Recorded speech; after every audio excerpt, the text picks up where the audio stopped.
Welcome today, everyone, to the Tandy Executive Speaker Series brought to us by Frost Bank. We'll be starting about 2 minutes, so let everybody update their Zoom, grab a cup of coffee, but we're going to start at 8:02, so give you a couple minutes to get all settled and ready to go.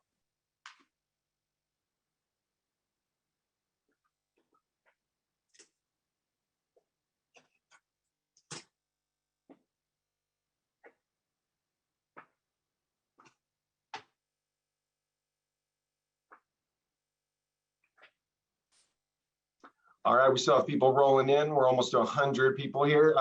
Again, welcome to the Tandy Executive Speaker Series. Dr. Zachary Hall, Director of the TCU Sales Center. We'll be starting at about 8:02, so just sit back and relax, and we'll get started with Tom Morris here in a few minutes.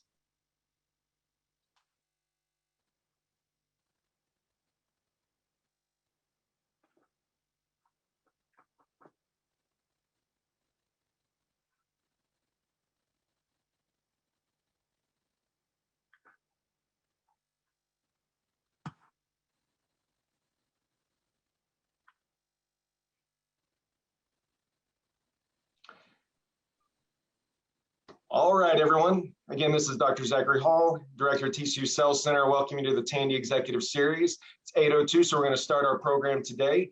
We're going to kick off the Tandy Executive Series with Dean Daniel Pullin, give you an update on Neeley and introduce the session.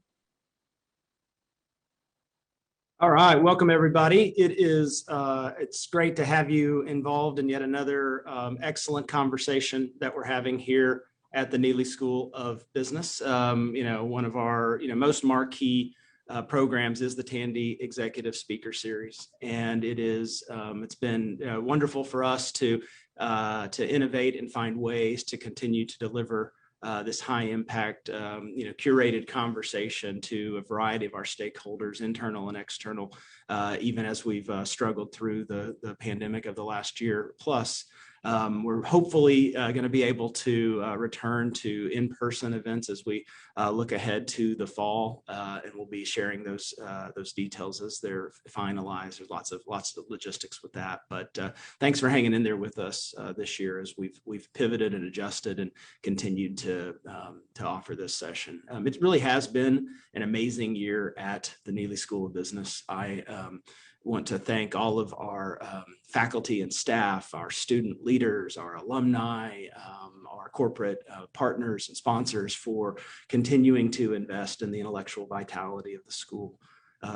Instead of just figuring out how do we keep the lights on and ensure instructional continuity and professional development for our students, we've done that and more. We've continued to really focus on how can we use this moment to innovate, and not just to innovate for the Neeley School of Business, but to really innovate for TCU as a whole and really position the institution to help catalyze the communities that we serve while providing world-class education to prepare the type of graduates and leaders needed to tackle these complex challenges as we look ahead. And so as I think about how we've adjusted our amazing executive education offerings, our big push into business analytics with the all-new Masters of Science in Business Analytics program that we launched during the beginning of the pandemic that attracted well over 50 students in our inaugural cohort. The announcement we made just last week about the certificate in financial technology or fintech, where we're going to be taking a forward approach to educate our students on topics such as artificial intelligence, machine learning, deep learning, blockchain, cryptocurrency, and all the things that many of the great financial institutions are incorporating into their portfolios today and seeking talent to fulfill their workforce needs for tomorrow. Certainly a lot of great work at our Entrepreneurship and Innovation Center as we started over 40 companies based upon student and alumni ideas coming together over the last year during the course of the pandemic. An amazing amount of, again, intellectual vitality going on at Neeley this year alone. And so I'm really proud to have been a part of it all and to see human flourishing at its very best. Another point of pride is that our TCU Sales Center, which has really helped curate today's session with our keynote speaker. I'm very proud of what they've done in just 2 short years. There are many research activities going on in the center, a number of outreach activities which we're partnering with the private sector to provide high impact education. But maybe one of the things I want to spend time on today is something that we're doing for our students. Just last year, we started to offer a certificate in consultative selling. To make sure that our students had the ability not just to sell products and services, which is obviously important, but also to be able to sell high impact ideas, and to ultimately, as they build a career in the context of life, to be able to sell themselves in many respects. And boy, have we hit a home run on this one. Since inception, we've had 154 students enroll in our consultative selling certificate. They represent 15 different majors from all across TCU. Those that have graduated with that certificate have achieved 100% placement rate, right? So market validation of the need of this skill set. The starting salaries have exceeded the college average. The average is $78,000 upon graduation. So not only are these roles needed, but they're also being valued, with starting salary being a proxy for how important this skill set is. In fact, our students on average had 3.5 job offers per student, speaking to the amount of choice and optionality that these types of skills create. And so such a remarkable point of innovation, a point of pride. And I think in just a short amount of time, we've positioned ourselves as one of the top sales schools in the nation. So we're really excited to continue to invest in that. And I think today's conversation will give you a sense for why we're so excited about this new foray. Of course, we could not have these types of conversations. We could not have this momentum and progress unless we had the support of a number of sponsors, including the sponsors for the Tandy Executive Speaker Series. So I want to say thank you to our platinum sponsor, Frost Bank, our gold sponsors, Fort Worth Business Press, which just does a wonderful job for our community, the Balcom agency that has been working with us on a number of areas, Lindbeck, bronze sponsors, Acme Brick, Dunaway, McDonald Sanders, attorneys at law, and on and on and on. So thank you for all that you do to allow us to progress and to really help institutionalize innovation here at Texas Christian University. So I think it's appropriate that we not only thank, but have a word from our platinum sponsor, a dear friend of mine, someone's a great leader here in not only the Fort Worth community, but across the entire Tarrant region, is the president of the Tarrant region for Frost Bank, Mr. Hadley Warner. So Hadley, I would invite you to say a few words, please.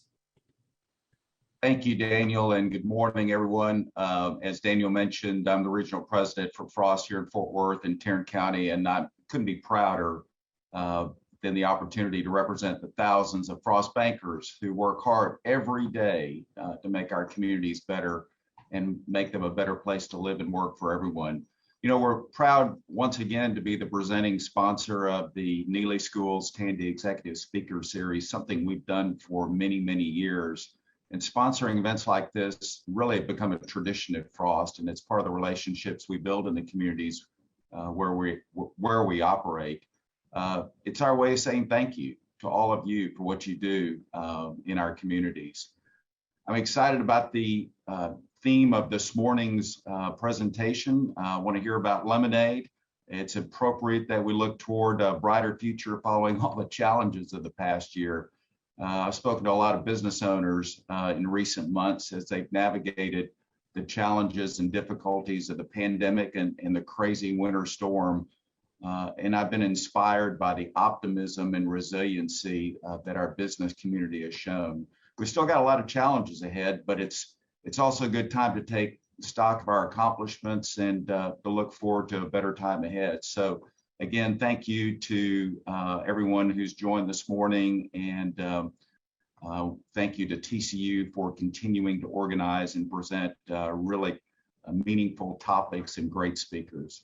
Daniel, back to you. Thank you, Hadley, and thanks to all the great leaders at Frost Bank. We really appreciate your support and could not do this without you. Another person we couldn't do without is one of our adjunct instructors and the executive co-director of the TCU Sales Center, Mr. Corey Hutchinson. He's just been a great complement to our full-time faculty, brings over 30 years of real-world experience in the high-tech industry. He's had a lot of different executive and VP roles, mostly in sales and operations, most recently at VMware. He's currently the CEO of and founder of Sales Audit, which focuses on helping emerging leaders build both sales teams and processes. And while he is a proud Horned Frog today, he graduated from Notre Dame, where he actually met Tom Morris. And so I think it's probably most appropriate, since they have that relationship, for Corey to introduce our keynote speaker today. So Corey, take it away. Thank you, Dean Pullin. Really a pleasure to be able to do the introduction for Tom. And my children were both Horned Frogs, so therefore by proxy, I continue to be a Horned Frog fan, regardless of where I actually got my degree. My degree, by the way, was a dual degree in pre-medical studies and philosophy, which is where I met Dr. Morris. Dr. Morris is a native of North Carolina. He's a Tar Heel. He got the Moorhead Kane Scholarship from there and the recipient of a double PhD from Yale University. Tom was my introduction to philosophy professor at the University of Notre Dame, and was voted the most popular professor 15 years in a row there. Tough to get into that class. I had to finagle my way in, but what a pleasure it was. And he's now become one of the world's most active philosophers. Tom wrote the foreword to my book, as Dean Pullin mentioned. Sales Audit is the name of my company, same name of the book. I was honored to have him write the foreword because he's written 30 of his own, including bestsellers such as True Success, If Aristotle Ran General Motors. I really recommend you pick that one up. The Oasis Within, and today's comments around Plato's Lemonade Stand, which will be a big topic for us this morning. Dr. Morris is a sought-after speaker, covered by all the social media and all the news outlets and talk shows, has appeared there morning after morning over the last decade. Tom lives in Wilmington, North Carolina now. He is the chairman and CEO of the Morris Institute for Human Values, which helps us to rediscover the greatest ideas of the classic thinkers that have ever been thought or written, and bringing that wisdom to the ages to corporations and to the people of our community in their everyday personal life. So, Dr. Morris, the world's happiest philosopher, take it away. That's great. Corey, I want to let everybody know, Corey was a really good student. He made it easy to be a professor. I've admired TCU for many years, and it's a real treat for me to be with you guys this morning. I even have on my purple Horned Frog socks as we do philosophy together. I want to talk today about some of the most amazing ideas I've ever discovered in the history of philosophy for how we can take life's lemons and make lemonade. You know, people have been talking about resilience for 10, 15 years. You know, when something difficult happens, when you get knocked down, then pick yourself back up, bounce back. For the last 10 years or so, people have talked about grit. Angela Duckworth at Pennsylvania brought to light this topic, the importance of sort of soldiering on in difficult times, right? Be gritty, be persistent. But I grew up hearing this old saying, when life hands you lemons, make lemonade. I must have heard it 100 times when I was a kid, but nobody ever said how to do it. I was intrigued by it because that image, lemons to lemonade, is not just about bouncing back. It's not just about soldiering on. It's about turning difficulty into delight. That's something very different. So I wanted to bring you all the best ideas I've ever come across about how to turn life's difficulties into something actually delightful. I've used these ideas in my own life for 15 years now, and they've been really transformative. I want to take you back to the University of Notre Dame, where Corey and I first met. I want to take you back to fall semester 1987. I was sitting in my office doing what a philosopher does. I was thinking, and the phone rang. Big group of really successful business people were calling to ask me if I would come to speak to them on the topic of success. I thought, wow, these are really successful people. They want me to speak to them on success. I didn't teach on it at Notre Dame. I hadn't written on it at that time. I thought my wife will be thrilled to hear about this. I go home and tell her philosophers have no schedule whatsoever. So I jumped up from my desk. I grabbed my coat. I was on the way out the door. The phone rang again. I reached back and picked it up. By some cosmic coincidence, it was a publishing company asking me would I consider writing a book on success. The very same thing. I had never done a talk for a business group. I had never written on a business topic. I ran to the football stadium where I parked my car. I drove the 2 miles home. I came bursting through the front door. There was my wife. I said, Mary, you won't believe it. Within 2 minutes, I got 2 phone calls. A big group of really successful people want me to speak to them on success. A publisher wants me to write a book on success. I thought she was going to glow with pride. She just looked really confused. She said, wait, don't you have to be a success to speak and write on it? I said, hey, I'm not going to get hung up on a technicality. I'm the student of the wisest people who've ever lived. I'm going to look at what all the great philosophers had to say about success in anything we do, in good times, in bad times, in easy times, in challenging times. And that launched a 33-year career that I had never seen coming, of being a philosopher to business in America and around the world. In over 1,200 presentations, I've been able to bring the wisdom of the ancients to people for their work and their lives in a way that hasn't been done since Ralph Waldo Emerson. So I've been just tickled to death to be able to be the conduit to the wisdom of the great thinkers. We're gonna talk about some important wisdom this morning. Let me take you back even more in time to Durham Academy, where I started as a student at the age of 6. Durham, North Carolina, fall 1958. We walked into the classroom, my first day in a classroom. I got the best piece of wisdom I ever heard in a classroom on my first day of first grade. Maybe I just peaked early. The teacher was standing at the front of the room, and as all of us little kids filed in, took our seats at desks, she turned around to the blackboard and wrote a sentence in big letters across the board. We had no idea why. None of us could read. But then she read it aloud to all of us, and I remember to this day what the sentence was. She wrote and said, life is not what you want it to be. It is what you make it. Life is not what you want it to be. It is what you make it. Boy, talk about hitting a bunch of 6-year-olds with an existential brick, right? We were doing philosophy from the first minute of the first grade. No wonder I became a philosopher. I believe that we human beings are created to be creators. I believe we're made to be makers. We're put here on this earth to be transformative, to be innovators, to take whatever comes our way and make something good of it. We're going to talk this morning about how to do that. I'm going to draw on 2 of my most recent books. A short novel, the most fun I've ever had writing a book, called The Oasis Within. I've gotten emails from that book. A CEO in California wrote me one day and said, pages 5 and 6 changed my life. And I thought, really? He didn't have to go that far. Keep reading, I told him. And Plato's Lemonade Stand, that came out right before the shutdown last year, right before the pandemic hit.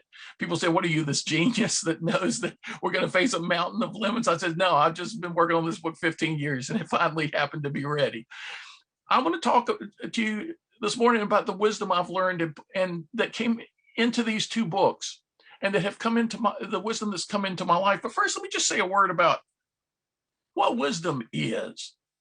I mean, imagine life as an old wagon wheel, and imagine yourself as a little creature that lives someplace along that wheel.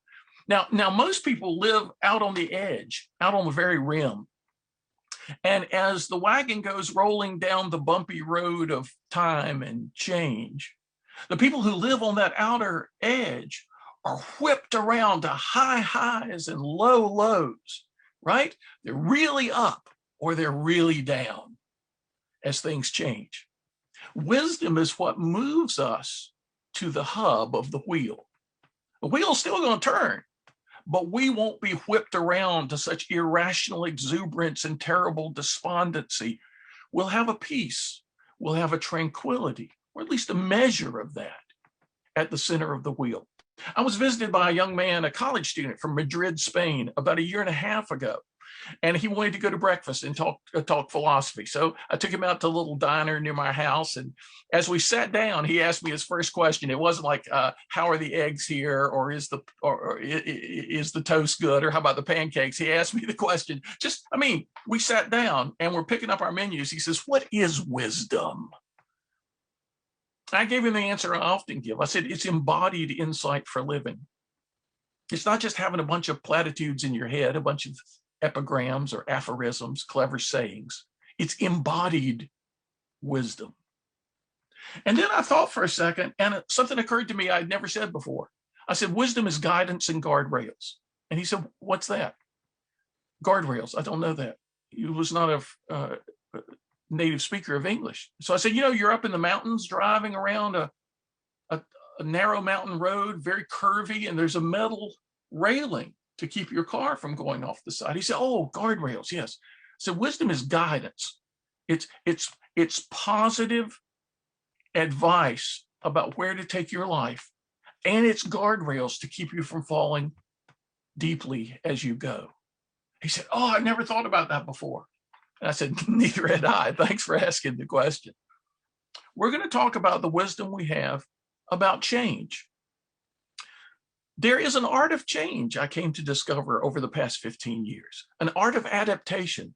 And it has three component parts that I want to talk with you about this morning. There's, first of all, the art of self-control. There's, secondly, what I call the art of positive action.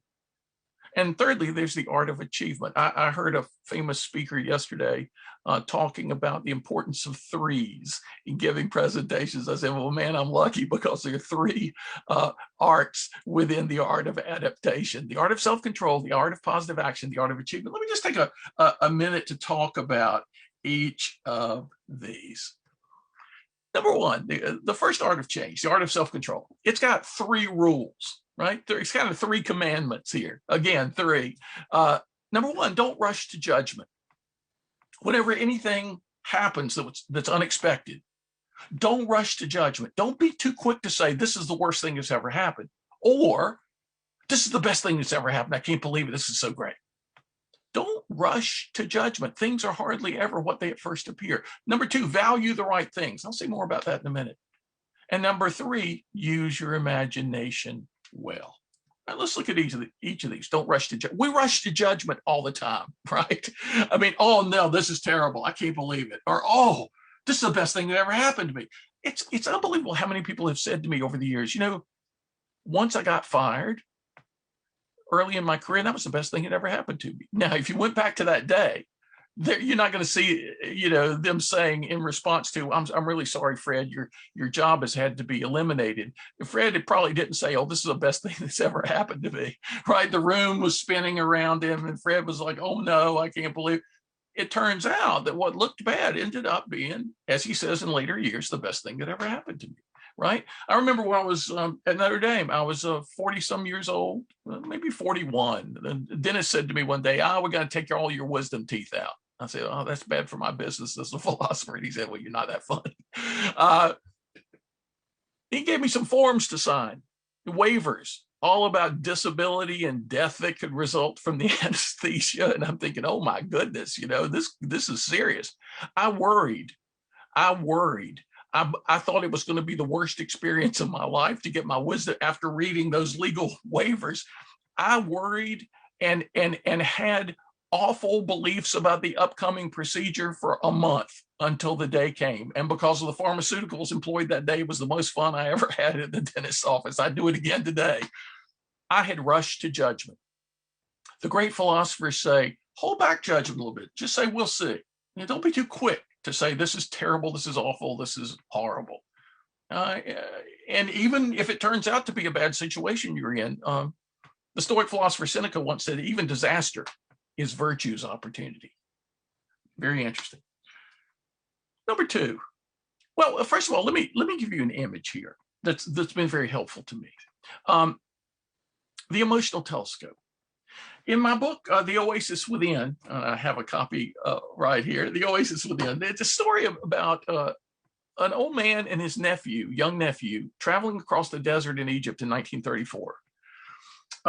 They're at an oasis as the book opens. And the boy is saying, boy, I really like this oasis. I wish we didn't have to leave. He just turned 13 and he'd never been to an oasis in the desert before. And his uncle says, you know, you can take an oasis with you wherever you go in life. And the boy says, what does that mean?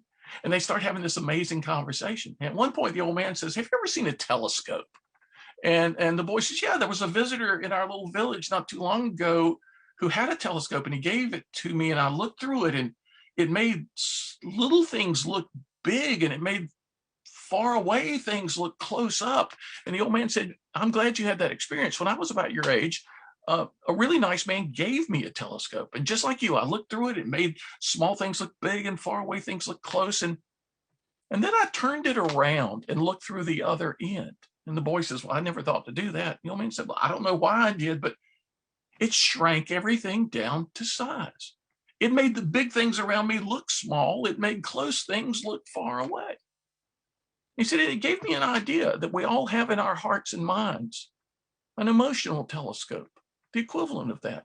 Whenever anything happens that we don't expect and it looks bad, we look through our emotional telescope just like everybody else does. And we blow it up and we make it bigger and we make it look closer and we make it look scarier than it actually is. But we can turn that telescope around and look through the other end and shrink it down to size. And that will give us room to breathe and room to think and to be more confident.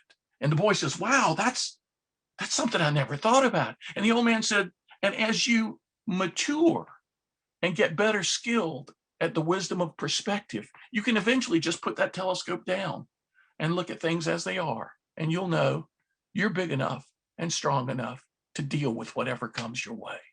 What a great image for not rushing to judgment, for giving ourselves a little distance, giving ourselves perspective. Wisdom is mostly about perspective in life.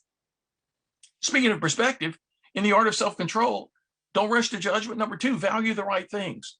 Take the right perspective on life, where you value not just comfort and security and predictability. We all value that. It had evolutionary impact in ancient human life, right? We're told. It has impact in current life, right? Security is good. Safety is good. Comfort is good. Predictability is good. But if that's all we ever value, then any change is going to be difficult, because a change will shake us out of those things. But if we value other things as well, like learning and growth, we'll have a different perspective on change. A story I've often told to business groups over the last 20 years. Imagine 2 hills. Let's say you're out in the hilly area, and let's make it even more interesting. You're leading a group of other people. Let's say you set it as your goal to get to the highest point in the area from which you'll be able to survey all the surrounding terrain. And imagine that from where you stand, Hill A is the highest point you can all see. Your goal is to get to the highest point. So you set it as your goal to climb Hill A. You climb it, you slip and you fall and you struggle and you help each other up. Finally, you get to the summit, from which vantage point you can all see for the first time the much higher Hill B, which was blocked from your view, maybe by fog, maybe by perspective. If you now stand perched atop Hill A and your goal is to get to the highest point in the area, what's the first thing you're going to have to do to attain your true goal? Well, you're going to have to go down Hill A, right, in order to climb Hill B. And when you as leader announce that to everybody, well, we got to go downhill now. What's everybody going to say, or at least think? This is almost universal. They're going to say or think, what do you mean we have to go downhill? It took us a long time to get up here. It was a difficult climb. We can see a lot from where we already are. Let's just stay right here. Hill A is perfectly fine. That's a metaphor for how companies get stuck. The first hill they climb, the first success they have, they just want to camp there forever.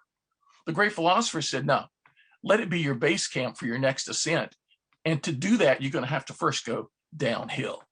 And that means getting outside that famous comfort zone, right? It means doing something different. It means not, resting on your laurels. You can go from Tom Peters' first management hit, In Search of Excellence, to Jim Collins' book, Good to Great, and even his earlier book, Built to Last, and see all these companies profiled as excellent, so many of which had really hard times after being lauded in these books, because people got too comfortable where they were. They got complacent. They stopped living life as adventure. And that's the key here. My father taught me. My father was a high school graduate, but his house was full of books on philosophy. Our house, I grew up in an 800 square foot house full of philosophy books. And my dad said, life is supposed to be a series of adventures. The ones you've been on already have prepared you for the next one, often in ways you can't even imagine. Be confident about that. Be confident. Now, a lady wrote me last April, right after the shutdown, and she said, I heard you talk about Hill A and Hill B a few years ago. It must have been 15 years ago in California.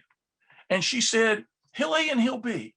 And I think right now we've all been on a very high Hill A for quite a few years. And I believe this COVID has shoved us all down the side of the hill at the same time. And most people are yelling and screaming and worried and frustrated and fearful. And she said, because I saw that picture of yours, I'm looking for Hill B. Now, isn't that exciting? I hadn't even thought of that application to our time. That's a great thing about being out in public and giving talks and writing books. You guys are probably going to be telling me by email and in other ways aspects of these ideas I haven't even thought of, just like that lady did. Let me say something real quick about this. Going from hill to hill in our lives metaphorically, first of all, be willing to get uncomfortable, right? You've heard of 1,000 motivational speakers say, get outside your comfort zone, get outside your comfort zone. But what they don't say is this: get comfortable with being uncomfortable. But that's just the stage. The better stage is take your comfort with you wherever you go. Now, I've known a lot of championship athletes in my life. They're people who don't depend on their circumstances for confidence. They bring their confidence to their circumstances. That's a big difference. We're supposed to, everybody says, get outside your comfort zone. I've heard so many motivational speakers say that, and you know where they were standing when they said that to the audience? On a stage, under a spotlight, smack dab in the middle of their own comfort zone. Same thing when they write their books. The ultimate thing is to take your comfort zone with you wherever you go. Value the adventure itself. We can get that way. You know, Heraclitus said in 500 BC, everything's always changing. What would he say now? Probably, I told you so, right? So we have to get comfortable with being uncomfortable and ultimately take that comfort with you everywhere you go. That's the way to be your best. So yeah, so we have to, the art of self-control, don't rush to judgment, right? Value the right things like adventure and use your imagination well. When anything difficult happens, people's imaginations just spiral out of control. We need to retake control of our imaginations. My wife wanted me to have a gas grill. We'd always had the old charcoal briquette grills. So one day for Father's Day, one year, she bought me a gas grill, but she knows I'm not super handy. So I'm an abstract idea guy. So she had Sears assemble the grill and deliver it put together. And the guy who drove the truck came up to me and said, we're not allowed by law to hook up the propane tank. You got to do that yourself. And see, I had just read some articles about propane. I'd never used propane before. I read articles about how dangerous it is. It's colorless and odorless, and man, it will take you out if you breathe too much of it, and it could explode, and it could burn your house down. And I'd read all these alarmist articles about propane gas. And so I said, okay, I understand that. You guys couldn't hook it up in the truck because, boom, the truck would blow up on the way here from Sears. So I get my tools out of the garage. And I get some tools that are kind of embarrassing to name, so I won't name them because I'm not real handy. And so my wife watches me as I take a deep breath and hold my breath and run up to the tank and try to hook it up to the grill. And I'm all thumbs. I'm not doing it. And so I run across the yard away from the grill, take a bunch of deep breaths. I walk back. My imagination, I'm thinking this is awful. I'm gonna die from this gas. I can't hook this thing up. I'm messing it up. I'm breathing too much of this. I got dizzy. I got lightheaded. I got nauseous. I called the guy from Sears. I said, listen, I don't know what to do. I can't hook up this grill. I'm breathing too much of this gas. It's about to knock me out. And he said, well, where'd you get the gas? I said, you guys brought it. He said, no, we brought an empty tank. I was being asphyxiated by an imaginary gas. That's the power of imagination, y'all. Use imagination well, or it's going to use you badly. That's a universal truth in life. Well, a lot of people have trouble with this, though. A big challenge for people using their imaginations well right now is all the uncertainty we face. And that creates anxiety, and it creates even a measure of fear. But in my book, The Oasis Within, at a certain point later in the book, the old man and the boy are talking. And the old man says, consider the possibility that uncertainty is a gift. And I remember thinking, what? Because this book came to me like a movie playing in my head. Mary Shelley once said about her book, Frankenstein, it was a waking dream. Well, that's the way The Oasis Within came to me. I just saw a movie and I wrote down everything I saw. And so I heard this old man say, consider the possibilities that uncertainty is a gift. And I thought, what does that even mean? It made me think about it. I came to realize uncertainty is an open field of possibilities. Uncertainty can be about freedom It can be about adventure. It can be about exploration. It can be about discovery. It can be about going someplace new and making something new. In fact, the more I thought about it, the more I realized uncertainty as a gift can be itself imagined in a lot of positive ways. Again, here's the power of the imagination. Uncertainty can be thought of as an open field of possibilities, like I just said. It can be thought of as a garden of self-knowledge. We learn a lot about ourselves as we see how we react to uncertainty. A catapult of self-cultivation, throwing us over the wall of anxiety into some new castle. A kaleidoscope for innovation. A kaleidoscope, like a telescope, you turn it and all these patterns form. It's an amazing thing. The world is a kaleidoscope. Say more about that in a minute. And a school. Uncertainty can be a school for faith beyond sight. That's an awesome thing. Don't rush to judgment. Value the right things. Use your imagination well. Now, the second art of change, I'm going to go through a lot more quickly because once we've set the stage like we have, you'll understand these right away. Number one, three things again. Number one, govern your attitudes. Number two, look for opportunities. Number three, take the initiative. Govern your attitudes. Let's just take the most basic distinction, pessimist or optimist. Psychologists have discovered in the last 20 years that whether you're a pessimist or an optimist, these attitudes can be strangely self-fulfilling, right? The optimist will try to use his or her resources because they're fairly confident that there's a point to it. The pessimist often won't even try. No, nobody wants to be an irrational optimist. We all want to be realistic optimists, but that seems to be the key to really getting things done in changing times. Govern your attitudes. Don't let yourself be negative. Try to make yourself positive. We can do that. We can control our attitudes. It's an amazing thing.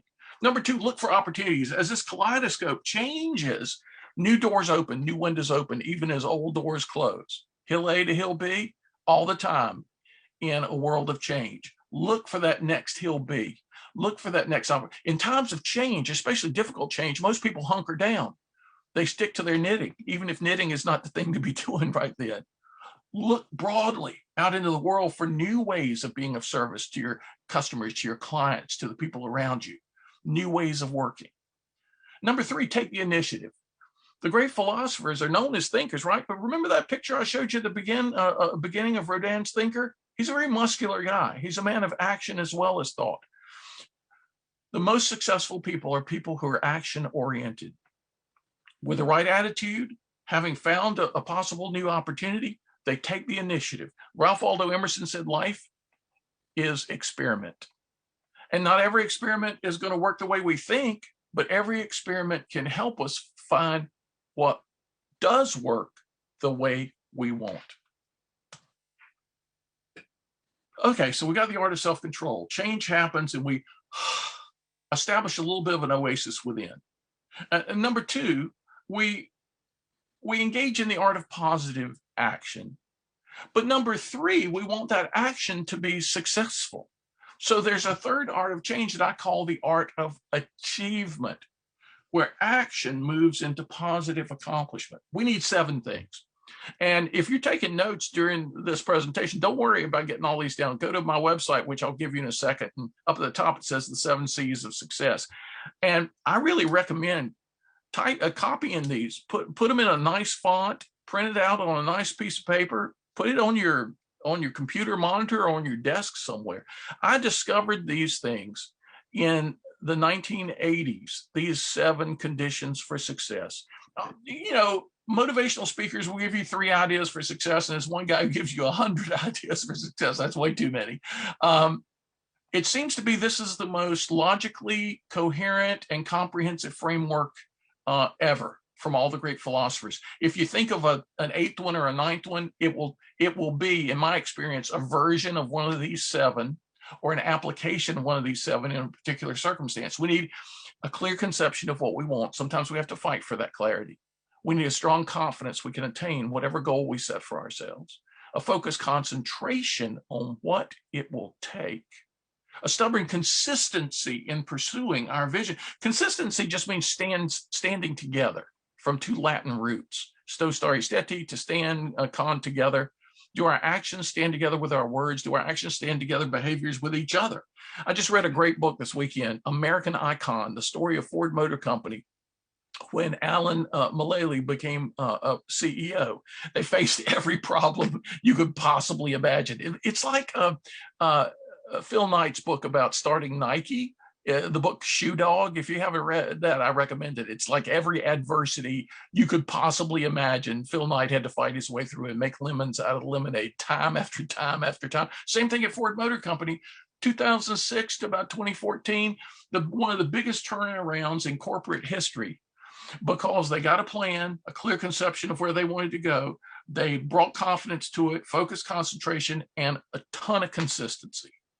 In times of change, consistency could play an incredible role, an emotional commitment to the importance of what we're doing. Alan shared his commitment with everybody. It was contagious. A new friend of mine, Bryce Hoffman, actually wrote that book, American Icon. Probably one of the best business books I've ever read. We need a good character to guide us and keep us on a proper course. Again, guidance and guardrails. Character is all about that. And number 7, a capacity to enjoy the process along the way. People say, what are you talking about? Enjoy the process. We're talking about life's lemons, right? We're talking about difficulties and adversities. Look, we can't enjoy everything that happens. We're going to have tough days, obviously, right?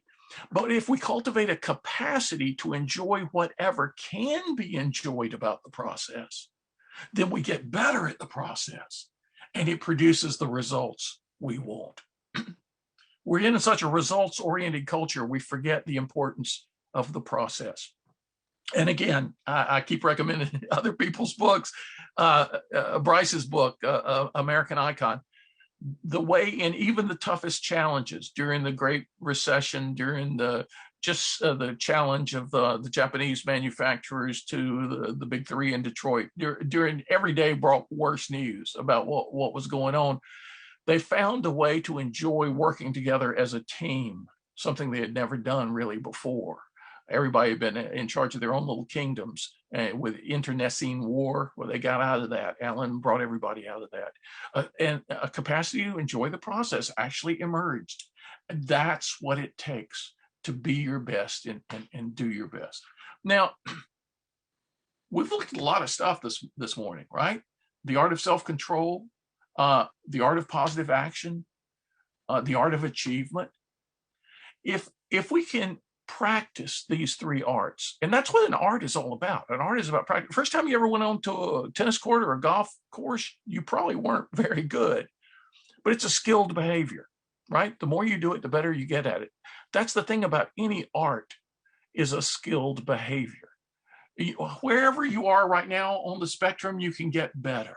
The more you consciously think about what you're doing, tell yourself, don't rush to judgment, value the right things, use your imagination well, govern your attitudes, look for opportunities, take the initiative, have these 7 C's as a checklist, both for setting goals. Can I do all these 7 things with respect to this potential goal? And then attaining the goal, they're tools for attaining the goal. And then if anything goes wrong along the way, it's like they're a diagnostic test for what we're forgetting to do. It'll always be 1 or 2 of these 7 things we're forgetting to do.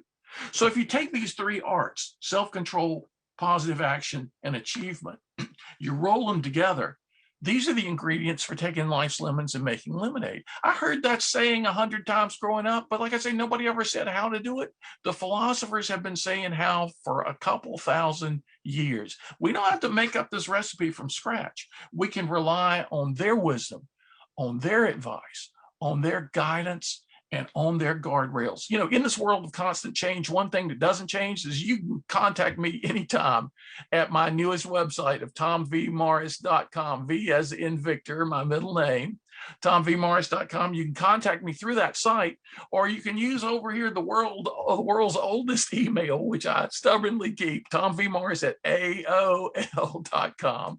And then here on the right side are some of my books that are relevant to what we talked about today, especially the first 2 books, Plato's Lemonade Stand and The Oasis Within, books that have changed my own life. And if you get a chance to see them, if you get a chance to dive in, please let me know what you think, because I'm sure you'll have an idea that'll spark new thoughts in me. It's been great to be your philosopher this morning. I know there's probably a chance for some Q&A, so I'm going to turn it over to the folks running the show here today in case there's any question you want to ask me. So thank you, Tom. Unbelievable talk. Will change the way I look at a lot of things. So we will open it up to any Q&A. To do so, you need to just raise your hand at the bottom and we'll unmute you. And we'll take Q&A for a few minutes. And then after that, we'll let Dean Pullin close us out. So if anybody has any questions, raise your hand. Looks like we got one right there. Let's see if I... All right, we have Astrid. So Astrid, I'm allowing you to talk and you can go ahead and ask your question for Tom. Hi, Astrid. Unmute yourself and ask me anything you want to ask or make any comment you want to make.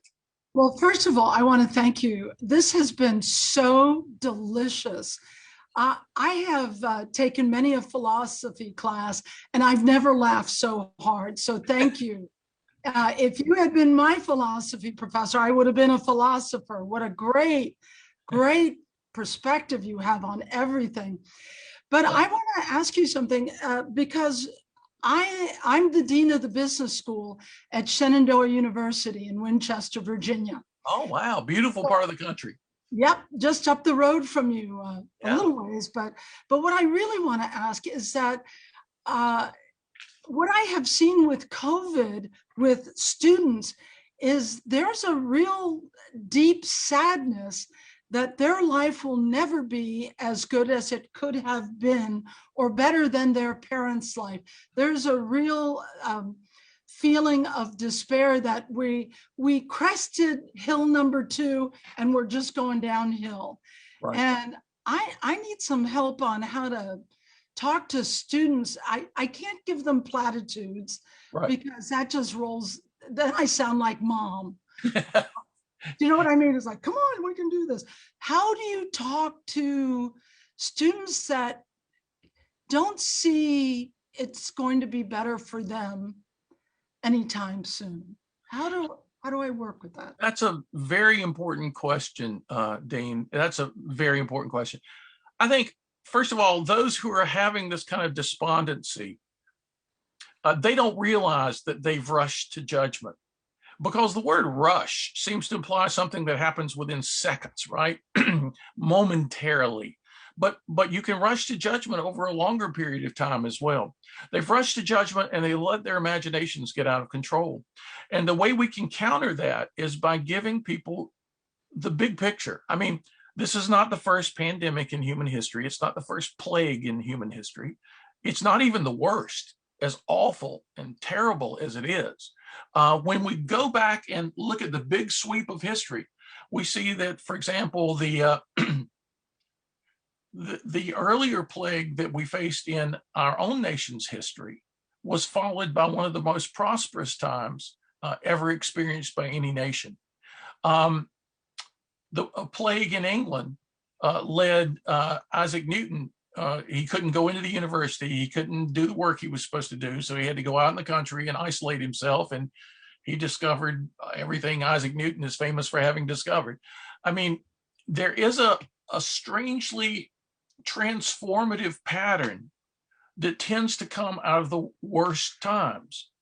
And it's interesting to me how the worst times in my own life literally have led to the best times. Things that were traumatic to experience for a while opened me up to stuff I had never even imagined so positively. There seems to be this yin and yang in life. There seems to be this, and Hegel talked about the pendulum swing from the synthesis, from the thesis to the antithesis to the higher synthesis. We see that working out across history. And if we want to get all despondent about what we're going through now, we're just ignoring all the patterns and the lessons that history has to teach us. And that's probably not something mom's going to say to the kids, although some moms will. Nonetheless, that's what history is for. History is the cumulative experience of human life on Earth. And when we draw on that, we get a bigger broader perspective. It helps us to turn that telescope around. And in fact, that image itself, Dean Astrid, I've used that twice since I wrote the book, The Oasis Within. Something has happened that I thought was really, really bad. And I said to myself, turn the telescope around. And all of a sudden the anxiety level just dropped. And I thought, okay, I can handle this. So we actually have the Stoic philosophers were good about tips and techniques like this. They didn't have the image, the telescope, but they had a lot of other images. Epictetus, Seneca, Marcus Aurelius. So if a student just wants to read the Meditations of Marcus Aurelius, that it's not a big book. It's his notes on life about how to deal with difficulties. If you want to recommend The Oasis Within, my family would love it. That's a simple little book that will help your students pull themselves out of the emotional tailspin that's so natural at a time like this. Thank you.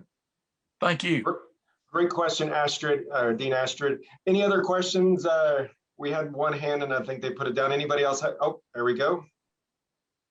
Let's see. We have Philippe. So I'll let Philippe, I'll help you unmute yourself. Hi, Mr. Morris, can you hear me? Yes, I can. Thank you. Hi, good morning. So first, let me thank you for talking to us. Really has been a breath of fresh air and definitely phenomenal talk so far. So thank you for that. Thank you. A little background for my question. I actually recently graduated from TCU with my MBA, and I was well into launching my own business. And unfortunately, COVID made that an impossibility. Yeah. This had been a business that I had been dedicating about the last 10 years of my life towards building, and really had become kind of the focus of my personality and of what I wanted to do. So my question really is for the first C of success in finding that clear conception of what we want. Do you have any resources for people that may have kind of lost the conception of what they really wanted as a goal, and kind of on how to focus their energy now into what that next step is and what that next conception could possibly be? Yeah, you're going to be, in future years, you're going to be the OG, right? The original gangster of handling difficulty. People are going to come to you for advice about what did you do? And it's funny that the philosophers have given us wisdom over the centuries about how to do this. I mean, right? You had a goal, it's blocked, whether permanently or temporarily. You have to substitute. You're starting with a blank canvas in some ways. Mondrian, the modern artist, said a blank canvas is the hardest thing for any painter. Love Mondrian. Yeah, he said he once said the blank canvas is the biggest challenge for any painter, because that first stroke of paint eliminates untold possibilities. And he said so we confront the blank canvas with trepidation. I often recommend it to people. One of the best executive coaches in the country said to me a few weeks ago, he said, the most powerful tool ever developed by coaches is a blank sheet of paper, he said. And he said, you draw a line, a vertical line down the center. And I said, wait a minute, I've been telling people this since the 1980s, right? You can use it in various ways. One side of the list, the left side, things I need to change. Right side, things I want to preserve. Things I want to change about my life right now, things I want to preserve about my life, things I want to change about my work or my work vision right now, things I want, and you just brainstorm.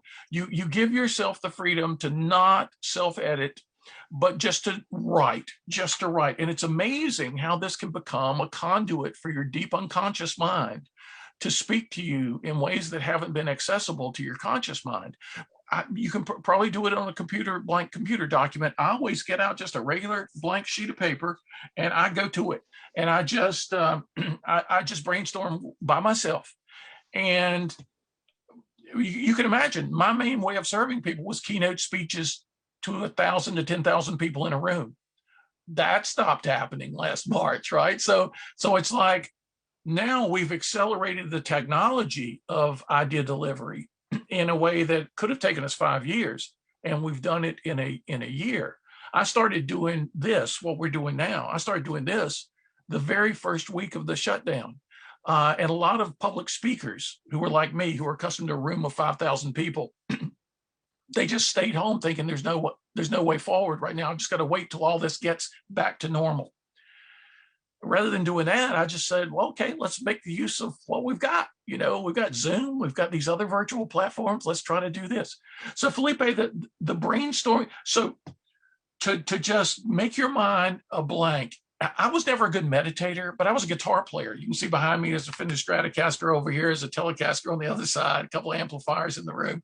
I said, turn the volume of your, in the Oasis Within, the old man says, get beyond your mental chatter. Get beneath the mental clutter. That's where the true treasures of the mind are to be found. I had to use my experience as a guitar player. I would say, turn down the volume to 0. I would sit here in front of my computer and turn down the volume to 0. And then new ideas could speak to me. You got to make room. You got to get outside your own. I've had to get out of my own way and make room for new ideas to find me, and then they will. So if this helps at all, Felipe, I hope it does. Do something like that personal brainstorming and shoot me an email. If I can be of any help to you, I want to help as well. But I know that good things, a guy who thinks like you do, good things are ahead for you. Absolutely. Thank you very much. Great question, Felipe. Tom, so one thing I want to do, I want to be conscious of everybody's time. So if we want to maybe round out the session with Dean Pullin closing out the session, and Tom, if you want to stay on a little bit, we do have some additional questions. Sure. We can, if you want to do some rapid fire after that, but I just want to make sure we close out and be conscious of everybody's time. Does that work for everybody? Yep, sure does. All right. Well, thank you so much, Tom. I think your message, while always important, could not be better timed. Thank you for sharing with us the art of self-control and avoiding the tendency to rush to judgment and turning that telescope around, and certainly the art of positive action. As we govern our attitude and we look for opportunity and we take the initiative, and then lastly, the art of achievement and the 7 C's of success, which I think are very very actionable for many of us. It's just the perfect message, and I want to say thank you. I want to share with you something that lets me know how impactful this session has been. There's someone on our team, I won't indicate who that individual is, but they sent me this note, and I think that it's probably the perfect way to conclude. Dean Pullin, this Tandy Executive Series speaker is life-changing.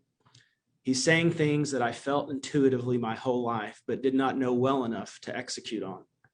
That is changing with every passing minute of his presentation. Wow. I've already added a couple of his books to my Kindle so that the realizations and their mindful implementation can continue. What a perfect time to realign and recommit. The perfect end to a challenging academic year. Wow. Awesome. Thank you so much for reading that, and the participant for writing those wonderful words. It's not like they say, it's not rocket science. It's not news from nowhere. It's stuff that we've kind of intuitively felt throughout our lives, but philosophers, we're almost like closet organizers of the mind. You've got all these things in your closet you forgot you even owned, right? And we help you get in there and find this stuff. Find the stuff that so many CEOs have said to me, wow, about the 7 C's, for example. I've been doing this stuff my whole life, but I couldn't have put it to words. I didn't know how to teach it to my direct reports. You've helped me articulate what I've always done naturally, but apparently not everybody does naturally. Now I can teach it. And if I can teach it, I can cultivate it. And it won't be like pushing a car out of the mud. It'll be like we all pull our own weight around here. I've heard the comments like that so often. And to be a philosopher, not asking questions like, how do we know we exist? How do we know anything? How do we know that everything, the world wasn't created 5 minutes ago? Crazy stuff you often get in Philosophy 101, but finding the practical wisdom of the ages and bringing it into people's lives now where they can use it in more powerful ways than ever before in human history. It's just the joy of my life, Dean. And so thank you so much for giving me the opportunity to enter your community and to now be available to these wonderful people as their fellow thinker, whatever need they might feel.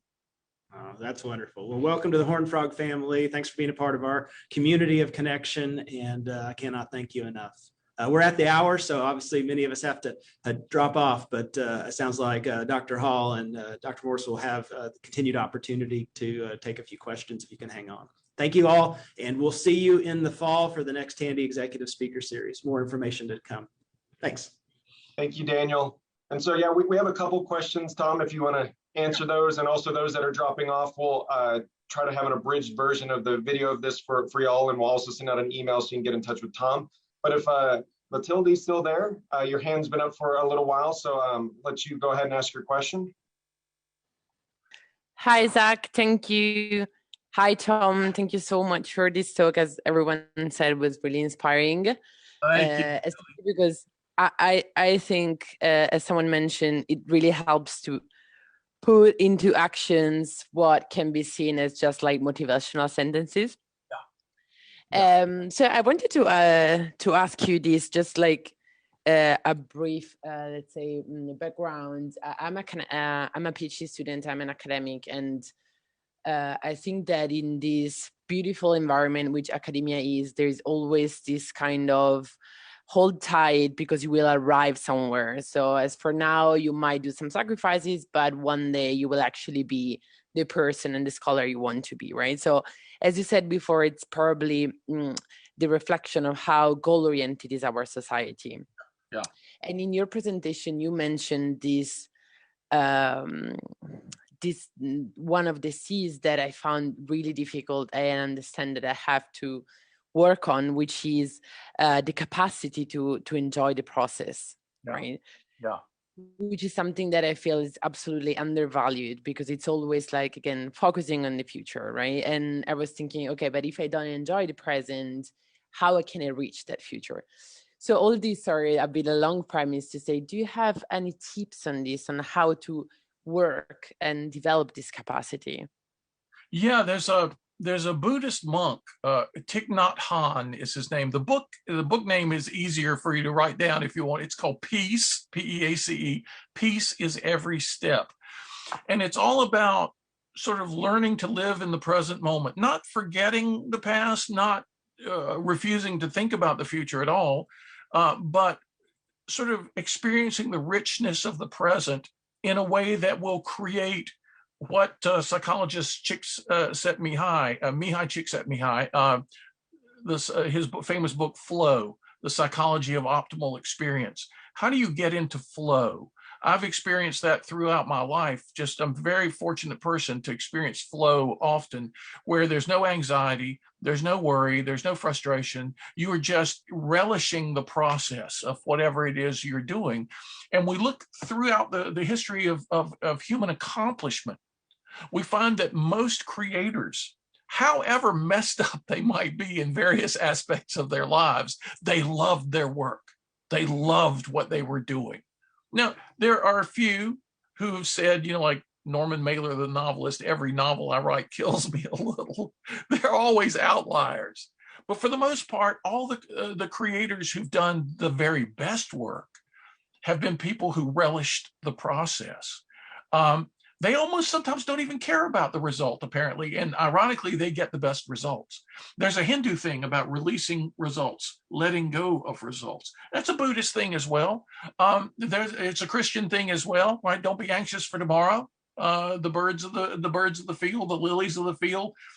So if we can cultivate these practices, often called mindfulness, sometimes called meditation, sometimes thought of as the alternative to an active life of business and scholarship, but it could be the foundation for the heights of our enterprises, whether commercial or academic. So I would recommend, Matilda, look into Thich Nhat Hanh, take the advice of some of these folks who teach us to attend to the present, and it can be magical, the results you see happening. Most motivational speaking is fairly superficial, but when we dive into the depths of human nature, we can find the true resources for actually making these things happen. Thanks for your question. Thank you so much, Tom. Thank you. And thank you, Zach, for organizing this. Great question, Matilda. Good luck in your PhD endeavors. Tom and myself and many others on the call have been there. And trust me, the journey it seems painful, but it is absolutely amazing once you get to the end. And it actually was probably one of the most fun 3 to 4 years of my life. Wow, that's great. Well, give one last chance if anybody wants to raise their hand for Tom, and we're going to ask a question. If not, we will conclude. Oh, looks like we have Corey. All right, Dr. Morris, I've only had 32 years of your wisdom, and every time I hear it, it gets better. So I just want to say thank you as well. A couple of things you mentioned. I've built a business around this concept of consistency, right? And you forwarded the book around the process of selling in my career, but everybody's career has a process.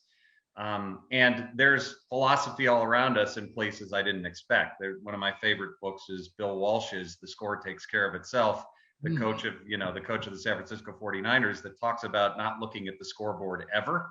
Yeah. Except at halftime and at the end of the game, where you can make some modifications to move forward. I thought that was brilliant, and it ties very well to the consistency of your C. And then the second is Stillness is the Key by Ryan Holiday, which talks all about presence. And Matilde, I think you mentioned that. That's another great book about being present and finding ways to enjoy the presence. My question to you is around this concept of personality typing. And I struggle with it because in consulting, a lot of people say, well, when I coach people, I need to know what personality type they are, or I need to know what my personality type is, Myers-Briggs or whatever. What's your view on the importance of knowing someone's personality type before you can help them in some of these areas of, for example, achievement and capacity to enjoy? How do they connect, or do they? That's a challenging question, because every time I've tried to take one of those tests, and the first time was like 35 years ago, 40 years ago at Notre Dame, I knew a lady there at Notre Dame who was really big into Myers-Briggs. And she said, you got to take the Myers-Briggs test, to find out about yourself. Socrates said, know thyself, right? Here's a way to do it, Myers-Briggs. Poor Socrates didn't have the Myers-Briggs test. And so I tried to take it. And every question I would say, well, on some days I'm this, and on other days I'm that. I've been talking to a lot of people during the pandemic about the introverts who love staying at home, and the extroverts who can't stand staying at home. And now people who are identifying as ambiverts, right? In some ways I'm an introvert, and in some ways I'm an extrovert. I think self-knowledge is really important. And I think to advise other people, you kind of have to know something about them to advise them well. I've seen public speakers who were very famous speakers that I was on the program with. And one guy, a sports guy, I stayed around, I pulled my kids into the room. You got to hear this guy, And it was obvious he had no idea what kind of company he was talking to. That it was like hitting the play button on a tape recorder. You got the same talk, the same jokes, the same stories that everybody else got. And I thought, wow, what a missed opportunity, because I try to do research when I give a talk for any group of people. I want to find out what's on their minds. What are they excited about? What are they worried about? What's going on for them, so that I can tailor the ideas to their need, to their situation. And so the people who insist on personality typing, they're concerned about that. But I think they just often take it way too far, because like me, there are a lot of people who can't come up with crisp and clear answers that are good for Monday, Tuesday, Wednesday, and Thursday in their lives, good for all sorts of stuff. Well, sometimes I'm this and sometimes I'm that. In the Oasis Within, there's a very strange alternative to Myers-Briggs. At one point in their journey across the desert, the old man brings up the 4 elements of earth, air, fire, and water. And when he's talking about this, I'm thinking, oh yeah, right. Pre-Socratic pseudoscience. Yeah, I had to learn that in graduate school. It's worthless, But he talks about the 4 elements in a way that makes it metaphorically come alive for understanding the world. And then the very next chapter, for understanding people's personalities in the world. There are fire people, there are water people, there are air people, there are earth people. And if we understand that, fire people are passionate. They get excited about stuff. But often they can't make things happen over the long run without earth people around them, the fertile soil for their ideas, right? The steady, hard workers who are going to nurture those passionate ideas over a long period of time and produce the crop. And it plays out like that. So it's not as fine-tuned as the Myers-Briggs and other modern categories, the ancient categories. If we use some version of this to know people, we can understand the kind of soil they are. We know what seeds will flourish and what may not. So I think in a general way, it makes sense. to look into people's personality types, but we shouldn't get too hung up on, oh God, he's an ENT, whatever, that I can't do this, I got to do that.